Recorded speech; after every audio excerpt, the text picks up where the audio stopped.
how to repair a broken URL in Canvas. First, navigate to the Canvas page with the broken URL. Click Edit. Highlight the text with the broken URL. Select Remove Link.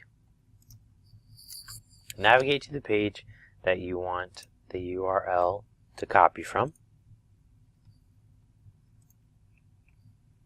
And display pressing Ctrl C to copy the link. And navigate back to your Canvas page and select Link to URL and paste the link in there. Click Insert Link.